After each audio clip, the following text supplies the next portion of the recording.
Welcome to Democracy Now!, democracynow.org, the War and Peace Report. I'm Amy Goodman. Ukrainian President Volodymyr Zelensky has blasted the Trump administration for holding direct talks with Russia aimed at ending the war in Ukraine without representatives of Ukraine or European nations at the table. Speaking to reporters in Kyiv earlier today, Zelensky said President Trump, quote, unfortunately lives in this disinformation space, unquote. Zelensky's remarks came after Trump on Tuesday accused Ukraine of starting the war with Russia, even though it was the Russian army that invaded Ukraine in February of 2022. And I think I have the power to end this war. And I think it's going very well. But today I heard, oh, well, we weren't invited. Well, you've been there for 3 years. You should have ended it 3 years. You should have never started it. You could have made a deal. Earlier today, the European Union's foreign policy chief reiterated that the EU would reject any Russia-Ukraine peace deal without the participation of Ukraine and Europe. A federal judge in Washington, D.C. has declined the request of 14 Democratic state attorneys general to immediately bar Elon Musk's Department of Government Efficiency, or DOGE, from accessing federal data systems. In her ruling, U.S. District Judge Tanya Chutkan appeared skeptical about the Trump administration's claims about Musk and DOGE's powers to carry out mass firings at government agencies. But Chutkan said she would not issue a temporary restraining order since states had not shown they would suffer, quote, imminent irreparable harm, unquote. Among the latest government agencies targeted by DOGE is the National Science Foundation, which on Tuesday fired 168 workers, about 10% of its workforce. The cuts came as the Trump administration seeks to fire nearly all probationary employees who haven't yet gained civil service protection, including even longtime government workers who were recently hired or have been there for years but were promoted to new positions. The Partnership for Public Service estimates about 250,000 federal workers are considered probationary. This evening, unionized federal government workers and at noon will hold protests in Washington, D.C. and in cities across the United States in a coordinated Save Our Services Day of action. Meanwhile, the Houston Chronicle is reporting probationary workers at NASA will be spared from the latest round of layoffs ordered by DOGE after an 11th-hour reprieve on Tuesday. NASA is the largest customer to SpaceX, awarding over $13 billion in contracts to Elon Musk's private spaceflight company over the past decade. On Tuesday, Elon Musk defended his work to gut whole agencies across the federal government. He was speaking in a joint interview with President Trump hosted by Fox News' far-right pundit Sean Hannity.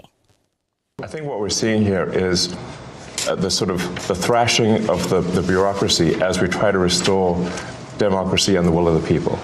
A court filing from the White House Office of Administration lists Elon Musk as a senior advisor to the president who's serving as an employee of the White House office and not the newly formed Department of Government Efficiency, which the White House previously said he was leading.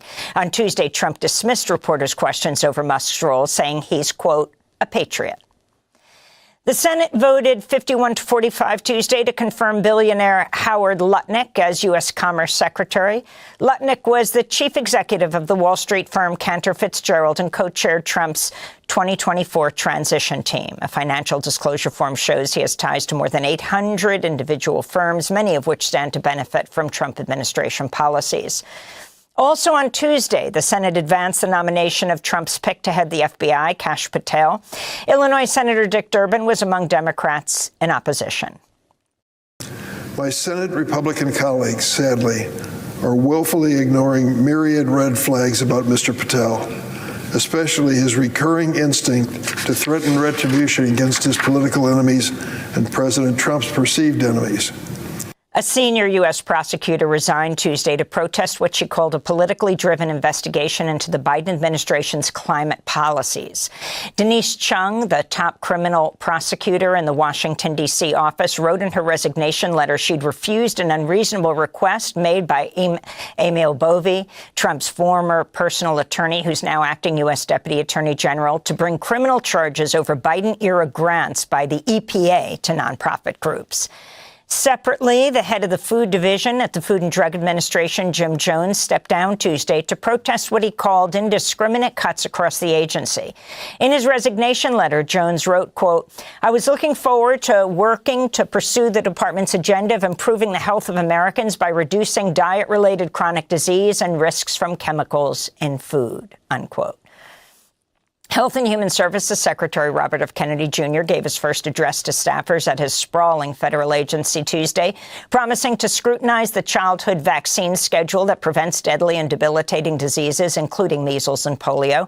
RFK Jr.'s announcement was a direct contradiction to sworn testimony he gave earlier this month to win the support of Republican Senator Bill Cassidy, a medical doctor who spent decades working to vaccinate children. In related news, a measles outbreak in a West Texas county that's home to some of the lowest vaccination rates in the country has grown to at least 58 cases. 13 patients have been hospitalized.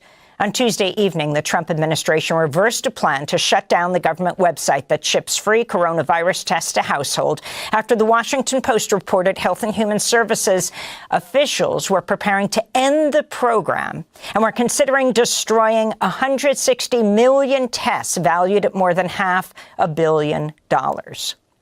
Meanwhile, the U.S. Department of Agriculture said Tuesday it's seeking to rehire several agency employees who'd been assigned to the federal government's response to the H5N1 avian flu outbreak before their jobs were terminated as part of the Trump administration's mass firings. In a statement, the USDA said the workers were fired in error since their jobs are considered public safety positions. Longtime political prisoner and indigenous activist Leonard Peltier walked out of a Florida prison Tuesday morning after spending nearly half a century behind bars. That afternoon, he arrived back home in North Dakota on the tribal homelands of the Turtle Mountain Band of Chippewa Indians to reunite with his family and community. Peltier spoke to supporters for the first time outside of prison.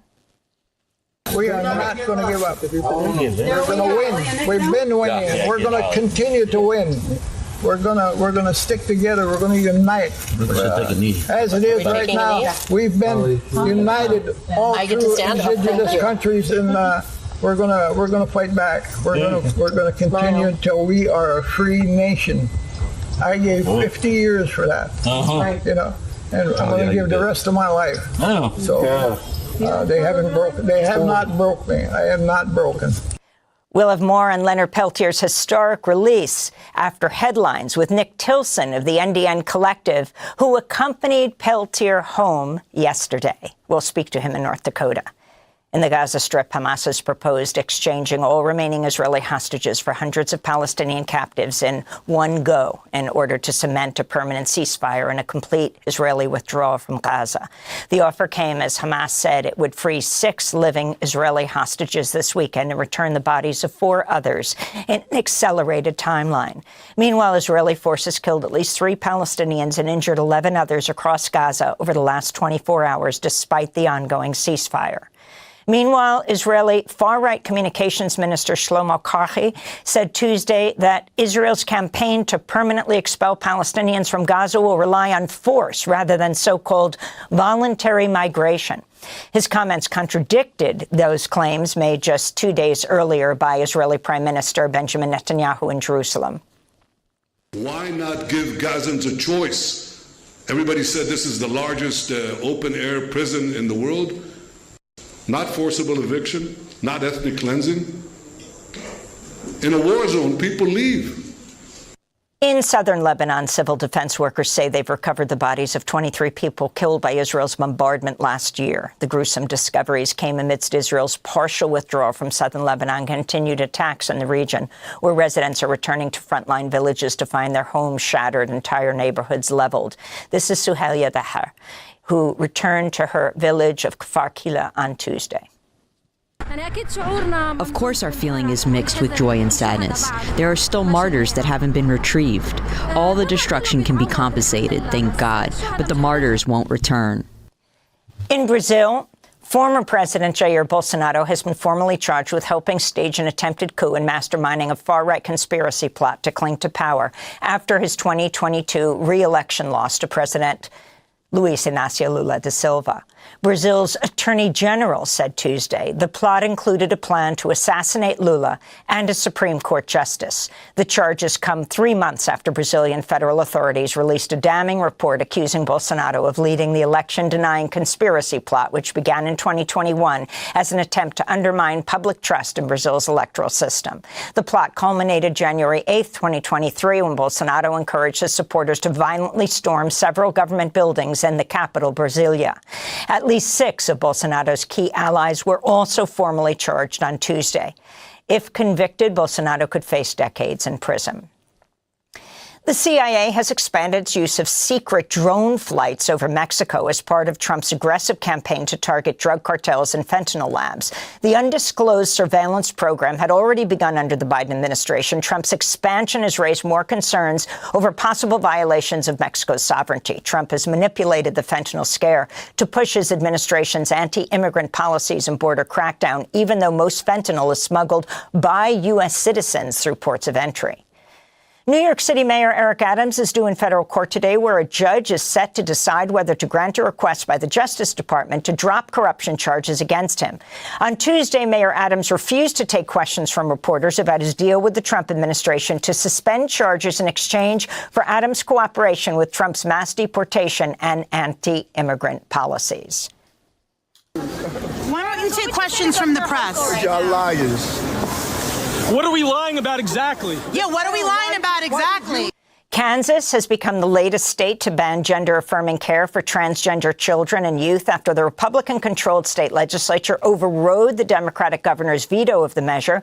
The new law is set to take effect this month and follows President Trump's executive order gutting gender-affirming care nationwide for trans people under the age of 19. That order was temporarily blocked by a federal judge last week. At least 26 other states already ban or restrict the life-saving care for trans children and youth. And in a victory for reproductive rights, abortion access is resumed in Missouri after a judge temporarily lifted strict regulations that block clinics from providing the procedure, even after voters approved enshrining abortion rights into the state's constitution last year. Missouri was the first state to enact a near-total abortion ban after the Supreme Court overturned Roe v. Wade in 2022. The Kansas City Planned Parenthood Clinic said Saturday it had provided the first abortion since 2022 after the judge's ruling. And those are some of the headlines. This is Democracy Now!, democracynow.org, The War and Peace Report. Democracy Now! Is funded by viewers like you. Please give today at democracynow.org/give. Democracy depends on a free press. Please support our independent journalism at democracynow.org/give. Welcome to Democracy Now!, democracynow.org, The War and Peace Report. I'm Amy Goodman. President Trump has escalated his attacks on Ukrainian President Volodymyr Zelensky, describing him as a, quote, dictator without elections. Trump went on to push Zelensky to negotiate with Russia, saying he, quote, better move fast or he's not going to have a country left, unquote. This comes a day after Trump falsely accused Ukraine of starting the war. Trump also falsely said Zelensky's approval rating was down at 4%, when polls show about 57% of Ukrainians support him, far higher than Trump's favorability ratings in a recent Reuters poll. Trump also falsely claimed the U.S. has supplied Ukraine with $350 billion worth of aid. In fact, government data show U.S. spending on Ukraine since 2022 has totaled about $185 billion, with 70% of the money going to U.S. weapons manufacturers here at home. On Wednesday, Zelensky responded by saying Trump's, quote, surrounded by disinformation. Trump's attacks on Zelensky have shocked many across Europe and in Washington, where even Republican lawmakers have begun to criticize Trump's shift toward Russia. Republican Senator Susan Collins said, quote, we must remember the instigator of this war was President Putin, who launched an unprovoked attack on Ukraine, unquote. Zelensky is meeting today in Kyiv with U.S. envoy Keith Kellogg. In the occupied West Bank, Israeli forces shot and killed 3 Palestinians during an overnight raid on a house in the Farah refugee camp. Elsewhere, Israeli forces shot and wounded a 15-year-old boy during a raid on the town of Beta and wounded 2 young men in a raid